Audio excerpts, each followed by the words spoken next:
하나님의 말씀 같이 찾아보겠습니다. 베드로후서 1장 5절에서 7절 말씀입니다. 같이 한번 읽어보겠습니다. 그러므로 너희가 더욱 힘써 너희 믿음의 덕을, 덕의 지식을, 지식의 절제를, 절제의 인내를, 인내의 경건을, 경건의 형제의회를, 형제의회의 사랑을 더하라. 아멘. 가정마다 기도 제목이 있으시죠? 시험을 앞두고 기도해 주세요 하시는 가정들도 있고, 또 취직을 앞두고, 때로는 결혼을 앞두고, 출산을 앞두고 기도 부탁을 하시고 함께 기도하시기도 합니다. 취직을 앞두고 승진을 앞두고, 그렇죠? 더 건강하기 위해서, 또 병상에서 함께 또 회복되기 위해서 기도하기도 합니다. 지금 사는 게 조금 많이 힘들지만 그래도 경제적으로 좀 안정이 될 수 있도록 또 함께 기도하시는 가정들도 있습니다. 물론 내용은 조금씩 다른 것 같지만 어쨌든 소망을 품는 거지요. 지금의 힘든 일들이 좀 지나가고 좀 더 나아졌으면 하는 바람들이십니다. 한 사람이 지옥이 어떤 곳인가 견학을 갔답니다. 누가 만든 이야기겠지요. 무기 창고가 있었대요. 마귀가 사람들을 유혹하는 무기들입니다. 돈, 술, 도박, 마약, 중독, 질병의 무기들이 아주 수북하게 쌓여 있었다네요. 그런데 문이 굳게 닫힌 곳이 하나 있는 거예요. 그 안에는 제일 무서운 무기가 있답니다. 마귀가 보통 때는 안 쓰다가 아주 결정적일 때 쓰는데 그 한 방에 다 넘어가는 거죠. 다 끝장나버리는 아주 무서운 무기가 그 안에 있답니다. 그 무기는 절망이라는 무기입니다. 어떻게든 우리를 무너뜨리는 가장 치명적인 무기죠. 여러분, 절망할 수밖에 없는 상황과 환경이 내 눈앞에 보이는 현실이 있을 수 있습니다. 그래도 하나님께서 우리에게 소망을 허락하시는 줄 믿습니다. 힘내보자고요. 그렇죠? 네. 어떻게 살아야 할까 고민이죠. 네. 베드로 전후서는요, 마지막 때에 처한 신자들의 투쟁이다 할 수 있습니다. 특별히 이제 베드로 전서는 성도의 외적인 고난에 대한 위로, 또 격려, 이런 것들이 기록되어 있는 책이라면, 오늘 우리가 베드로후서 1장을 읽어봤는데 베드로 후서는 교회 안에서 발생한 어떤 배교, 거짓 교사들의 잘못된 가르침, 이런 것들을 경고하는 책입니다. 이 눈앞에 보이는 현실이 너무 힘들면요, 신앙을 저버리고 하나님을 밀어내고 떠난다는 거죠. 이게 배교입니다. 또 교회 안에서 너무 힘들고 어려운 상황들에 있다 보니까 예수가 빠져 있는 거지요. 잘 가르치는 것 같아 보이지만 잘못된 가르침들이 있기 때문에 그걸 경계하고 있는 말씀이 베드로 후서의 말씀이라는 겁니다. 이런 경고의 말씀을 통해서 우리 성도들이 주의 재림과 심판의 날을 소망하는 가운데 경건하고 흠없는 삶을 살도록 이 베드로 후서는요, 우리에게 권면해 주고 있는 말씀입니다. 그래서 저는 오늘 예수님과 함께 내가 원하네 라는 주제로 받은 은혜를 같이 여러분들과 나누었으면 좋겠습니다. 오늘 본문 앞절인데요, 4절에 먼저 보면은요, 이로써 그 보배롭고 지극히 큰 약속을 우리에게 주사, 이 약속으로 말미암아 너희가, 그 다음 보세요, 정욕 때문에 세상에서 썩어질 것을 어떻게 해요? 피하여, 이렇게 말씀하죠. 정욕 때문에 세상에서 썩어질 것을 피하여, 요거 먼저 보자고요. 그럼 어떻게 하죠? 그런 걸 피하기 위해서 가정도 내팽개치고 때로는 직장도 다 사표내고 그냥 산속으로 들어가 살까요? 여러분, 우리 사람은요, 그냥 내버려 두면 사실 이 약한 죄의 본성이 있기 때문에 그냥 지옥행입니다. 정욕 때문에 세상에서 썩어질 존재라는 거지요. 그래서 썩어질 세상과 구별하여 피하라라고 오늘 성경은 우리에게 말씀해 주고 있습니다. 히브리서 11장 24절과 25절에 보면 믿음으로 모세는 장성하여 바로의 공주의 아들이라 칭함받기를 거절하고 도리어 하나님의 백성과 함께 고난받기를 잠시 죄악의 낙을 누리는 것보다 더 좋아하고 이렇게 말씀합니다. 이 24절과 25절에 보니까 물론 성경 말씀이 다 한 글자 한 글자 한 단어 다 중요하지만 눈에 들어오는 핵심 단어가 여기서는 거절일 것 같아요. 모세는요, 세상의 낙, 죄악의 낙보다 하나님의 백성과 함께 고난받기를 더 좋아했다는 거죠. 사실 애굽 공주의 아들, 그 자리는 안정되고 보장된 자리입니다. 거절하기가 쉽지 않습니다. 왜 모세가 거절했을까요? 여러분, 그 자리에 있으면요, 술과 향락에 빠져서 살아갈 수밖에 없기 때문이에요. 이 권력 다툼에 그 소용돌이에 휩싸이고 막 짓밟고 올라가야 되는 이런 일들이 그 자리에 있기 때문인 거죠. 정욕 때문에 세상에서 썩어질 자리를 모세는 피한 거죠. 우리가 교회 오시면서 예수 믿으면서 무엇을 거절하셨나요? 무엇을 지금도 거절하시면서 살고 계십니까? 다니엘은요, 왕의 음식과 포도주를 거절했습니다. 느헤미야는 안정되고 보장된 삶을 거절합니다. 요셉은 보디발 아내의 유혹을 거절했습니다. 다윗은 하나님의 뜻을 이루기 위해 사울을 죽이는 충동도 거절했습니다. 세례 요한은 하나님의 나라를 위하여 호의호식을 거절했습니다. 여러분, 피해야 할 것을 피해야 예수님을 닮을 수 있습니다. 4절에 그 뒤이어서 한번 또 볼까요? 4절, 신성한 성품에 참여하는 자가 되게 하려 하셨느니라. 신성한 성품, 신의 성품에 참여해야 된다라는 거죠. 어찌 우리가 죄의 본성, 죄의 오염과 우표로 살아갈 수밖에 없는 우리가 어찌 이 신의 성품을 가질 수가 있을까? 말도 안 되는 것 같잖아요. 여기서 참여한다는 말이 무엇일까? 먼저 보면 좋겠습니다. 여러분, 넓고 큰 저수지가 있습니다. 그렇죠? 농부가 어떻게 논에 물을 대나 궁리하다가 그 저수지를 생각하는 거지요. 넓고 큰 저수지가 우리 논 옆에 있지. 그래서 파이프를 하나 그 저수지에 연결해서 그 파이프를 통해서 물이 논에 들어오게끔 했다는 거죠. 하나님의 생명의 저수지에 파이프를 하나 연결해서 그 물을 받으면 됩니다. 여러분, 그것이 신성한 성품에 참여한다는 거죠.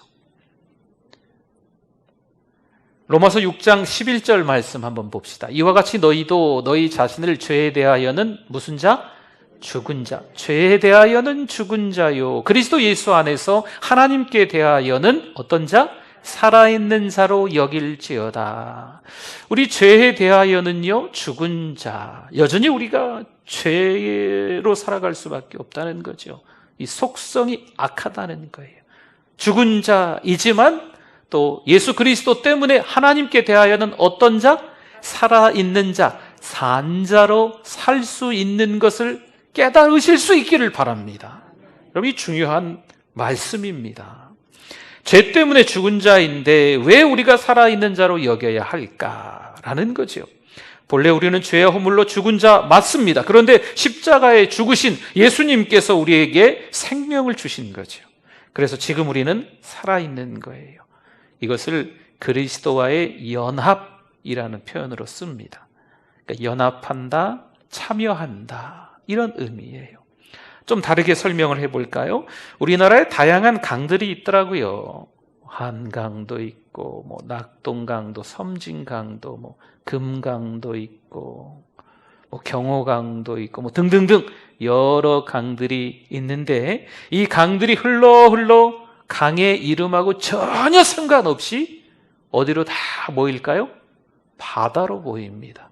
그럼 바다로 모였을 때 그 바다의 모임물들 가운데 어떤 일부분은 한강, 어떤 일부분은 뭐 낙동강, 어떤 일부분은 무슨 태화강, 이렇게 나눌 수가 있습니까? 아니죠. 그 강들의 이름들은 다 사라지고 우리는 그 넓은 곳을 바다라고 부르는 겁니다. 갈라디아서 2장 20절 말씀 같이 한번 읽어보겠습니다. 내가 그리스도와 함께 십자가에 못 박혔나니 그런즉 이제는 내가 사는 것이 아니요 오직 내 안에 그리스도께서 사시는 것이라.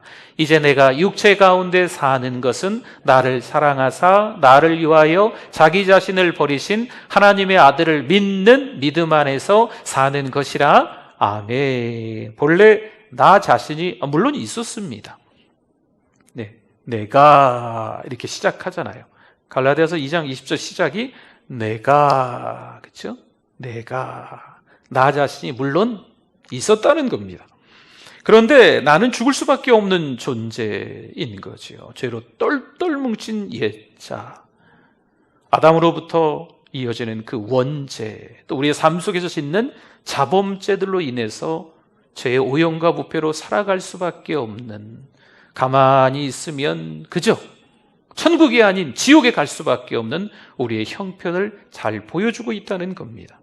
그런데 예수님이 십자가에 죽으셔서 내 안에 들어오시는 거죠. 마음 문을 두드리셔서 예수님이 내 안에 들어오시는 거예요. 예수님 영접합니다. 예수님 내 안에 들어오세요. 예수님이 들어오시는 거죠. 내 안에 예수님이 들어오셔서 나 자신은 그때는 사라지는 거예요. 누구만 남아요? 예수님만 남는 겁니다. 마치 다양하게 불리는 무슨 강이 있는데 이 강의 이름들은 다 온데간데 없이 다 사라지고 뭐라고 불려요? 그 강들이 모인 곳을 바다라고 부르는 것과 비슷합니다. 그럼 우리는 이제 예수님을 닮기 위해 무엇에 힘쓸까? 그래서 오늘 본문을 좀 보니까요, 5절에서 7절 힘써서 뭐에 뭐를 하다가 7절 맨 끝에 가보면 끝나는 세 글자가 있어요. 뭐하라? 더하라 라는 말씀이 있어요. 유독 이 속절 가운데서 눈에 띄는 단어가 바로 더하라입니다. 더하라는요, 그 의미를 보니까 충분히 공급해라 라는 의미입니다. 그 원어의 의미를 좀 살펴보니까 코로스라는 말이 그 뜻에서 나왔대요. 그러니까 화음을 이루면서 합창한다, 이런 의미가 되겠지요.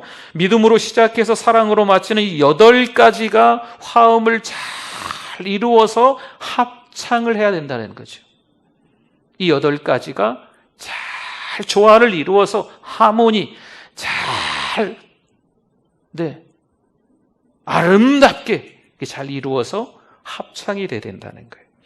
베드로는요, 너희가 믿음을 가지라 이렇게 말하지는 않습니다. 우리는 이미 믿음을 통해서 그리스도 안에서 구원받고 영생을 소유하고 그리스도 안에 들어온 자들인 것을 믿습니다. 그렇기 때문에 그 믿음 위에 거룩한, 믿음 위에 거룩한 7가지가 하나하나 더해져서 충분히 공급해져서 우리 생활 가운데 열매를 맺고 더 성숙해지고 성장하여서 그 모든 은혜를 가정에서 가족들에게, 직장 속에서 직장 동료들에게, 주변의 이웃들에게 그 은혜를 잘 드러나게 해라 라고 하는 말씀이에요. 그럼 이 즈음에 우리는 뭘 하면 좋을까요? 모든 은혜를 잘 드러내라 베드로가 이야기를 하고 있는데, 요즘 이렇게 좀 살만하지 않은 힘들고 어려운 일이 좀 있지 않습니까? 그렇죠? 그럼 이쯤에 우리가 뭘 해야 될까? 고린도후서 13장 5절 말씀에 우리 함께 읽어주십시오. 너희는 믿음 안에 있는가? 너희 자신을 뭐하고? 시험하고. 시험은 테스트예요. 믿음 가운데 잘 살고 있나? 테스트하고. 자꾸 어렵고 힘든 일들이 이상하지요. 자꾸 생기는 거예요. 일부러 하나님이 그러시나? 하나님이 조금 나에 대해서 무심한 거 아닌가 싶을 정도로 그런 일들이 있을 수가 있어요. 그러니까 그 믿음이 있는가 없는가 우리 스스로도 점검해 봐야 된다는 거예요. 너희 자신을 그 다음에 확실하게 증명되어야 되는 거예요. 내가 믿음이 있다 없다 증명돼야 돼. 믿음이 있는 것을 증명해 보라는 거죠. 그 다음에 한번 넘겨보시고, 예수 그리스도께서 너희 안에 계신 줄을 너희가 스스로 알지 못하느냐? 그렇지 않으면 너희는 버림받은 자니라.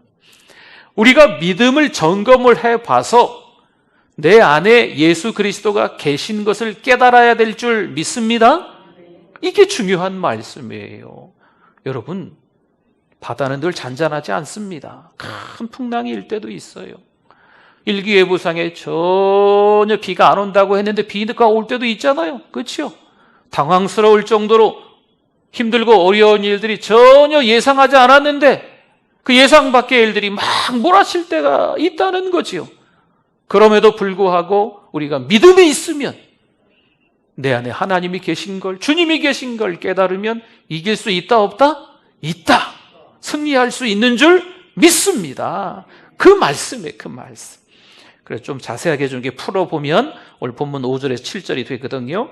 먼저 믿음의 덕을 더하라 말씀합니다. 덕은 우리의 믿음을 더 반짝반짝 빛나게 하는 거예요. 지식의 절제를 더하라. 절제는 성령 안에서의 삶을 강조하고 있습니다. 성경 볼까요? 갈라디아서 5장 24절에서 26절에 보면 그리스도 예수의 사람들은 육체와 함께 그 정욕과 탐심을 어디에 못 박았어요? 십자가에 못 박았느니라.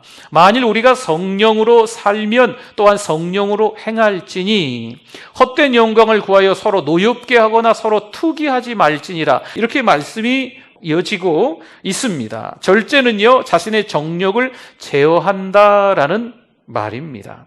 절제에 인내를 더하라 또 그 다음에 말하죠. 절제는 조절하는 거라면 인내는 참고 견디는 겁니다.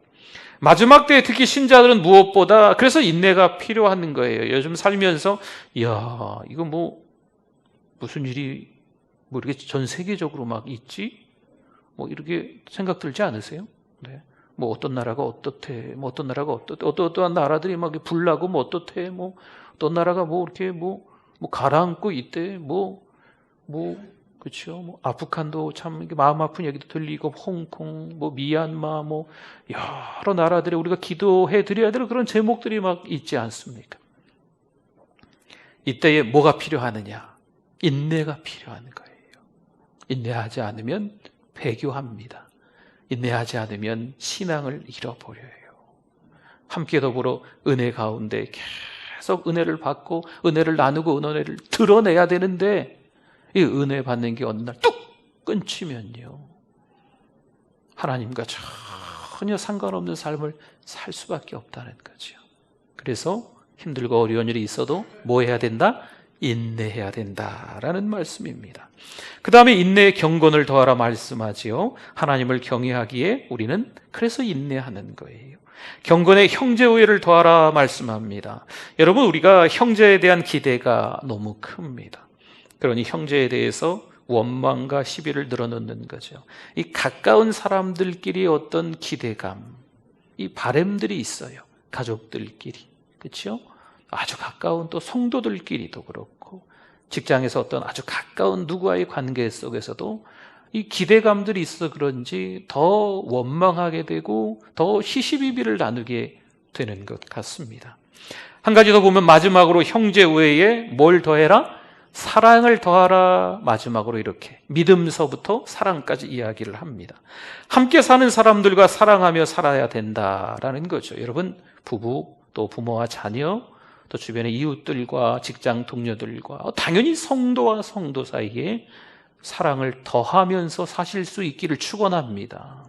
여러분 보세요. 어떤 한 사람을 보고 눈을 이렇게 조금 이렇게 개심치레하게 뜨고 이렇게 쳐다보고 마음에 안 드는 거 뭐 이렇게 보면 정말 계속 생기더라고요. 네, 그렇죠. 그런데 흠담말하기 시작하면 계속 생기고 속상한 마음 막 드는데,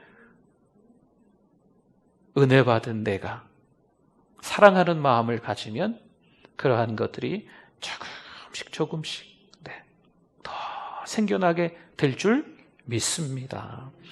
왜 그러냐면 요한일서 4장 9절에서 11절 말씀에 보면요, 하나님의 사랑이 우리에게 이렇게 나타난 바 되었으니. 어떻게 나타났다는 거예요? 하나님이 자기의 독생자를 세상에 보내심은 그로 말미암아 우리를 죽이려 하심이라? 그렇죠. 살리려 하심이라. 사랑은 여기 있으니 우리가 하나님을 사랑한 것이 아니요 하나님이 우리를 사랑하사 우리로 죄를 속하기 위하여 화목제물로 그 아들을 보내셨습니다. 사랑하는 자들아, 하나님이 이같이 우리를 사랑하셨은즉 우리도 서로 사랑하는 것이 마땅하도다. 아멘. 여러분, 서로 사랑하실 수 있기를 바랍니다. 하나님이 우리에게 그 사랑을 몸소 보여주셨어요. 하나님께서 그 아들 예수 그리스도를 이 땅에 보내주시고 화목제물이 되게 하셨잖아요. 우리 죄 때문에 죽이시고 우리를 사랑해 주신 거지요. 우리를 사랑하사, 나를 사랑하사, 그러한 역사가 일어난 겁니다. 그렇다면 이 사랑받은 우리가, 이 은혜 받은 우리가 이 은혜를, 이 사랑을 더해야 된다. 충분히 공급해야 된다. 할렐루야. 그렇죠? 그 은혜를 계속 흘려보내야 된다는 거죠. 요한일서 4장 20절 봅시다. 누구든지 하나님을 사랑하노라 하고 그 형제를 미워하면 이는 뭐라고요? 거짓말하는 자니 보는 바 그 형제를 사랑하지 아니하는 자는 보지 못하는 바 하나님을 사랑할 수 없느니라. 이렇게 말씀하고 있어요. 하나님 너무 사랑해요. 하나님밖에 없어요. 그런데 형제를 사랑하지 아니하면, 형제라고 여길 수 있는 우리 성도들끼리, 또 가족들끼리, 또 직장에서 서로 사랑하지 않고 자꾸 비방하고 헐뜯는다면 하나님 사랑해요. 거짓말일 수도 있다는 거죠. 오늘 본문을 조금 지나서 베드로후서 1장 10절과 11절에 이렇게 말씀이 마무리가 되고 있습니다. 그러므로 형제들아 더욱 힘써 너희 부르심과 택하심을 굳게 하라. 너희가 이것을 행한즉 언제든지 실족하지 아니하리라. 이같이 하면 우리 주 곧 구주 예수 그리스도의 영원한 나라에 들어감을 넉넉히 너희에게 주시리라. 아멘. 힘쓰라는 거예요. 힘쓰라고 하는 건요, 여러분 잘 안 될 수도 있어요. 네, 그래도 힘쓰라는 거예요. 더 하라는 거예요. 충분히 공급할 수 있도록. 믿음서부터 사랑까지 8개가 잘 조화를 이루어서, 네, 화음을 잘 이루어서 아름다운 합창이 될 수 있도록 힘써서 어렵지만 죄의 본성으로 악한 우리 자신들일 수도 있지만, 물론 우리가 죄에 대해 죽은 자이지만 하나님께 대하여는 무슨 자? 산 자이기 때문에, 살아있는 자이기 때문에 힘써서 한번 노력해 보라는 거죠. 오늘 예수님을 닮기 위해서 먼저는 정욕 때문에 세상에서 썩어질 것을 피하라 말씀드렸습니다. 또 한 가지는 나는 사라지고 예수님만 남는 신성한 성품에 참여해야 됩니다 말씀드렸고요. 한 가지 더, 믿음부터 사랑까지 합창을 해서 은혜를 좀 누리시고 은혜를 좀 흘려 보내시라고. 그렇죠? 예수 믿는 사람들은요, 이 표정부터가 좀 달라야 돼요. 그러니까 우리가 서로에게 느끼잖아요. 아, 이 표정이 가짜구나, 표정이 진짜구나, 느끼거든요. 우리 사람들끼리도 느끼는데, 우리 하나님은, 우리 중심을 보시는 하나님은 아시거든요. 그렇죠? 사랑하는 성도 여러분, 하나님이 주시는 은혜가 너무 크다면, 그 하나님의 사랑이 너무 높고 깊고 넓고 길다라는 것을 깨닫는다면 우리 삶의 현장에서 사랑을 더하실 수 있기를 바랍니다. 평생 살아가면서 뭐 이렇게 미운 사람이 많어, 이렇게 나를 괴롭히는 사람이 많어, 사실 맞는 말이거든요. 그런데 우리가 믿음에 있는가 스스로 계속 자신을 테스트하면서, 네, 오히려 하나님께서 내 안에 계신 것을 깨닫는 삶, 네, 그러면 점점 더 하나님께서 원하시는 삶을, 예수님 닮는 삶을 살아가게 될 줄 믿습니다. 이제 8월이 마지막 주예요. 오늘이 이제 며칠 지나면 9월 첫날이 또 시작되더라고요. 8월을 잘 보내시고 이제 9월 한 달 동안에는 더 예수님 닮는 삶으로 살아가시는 우리 모든 성도님들 되시기를 축원합니다.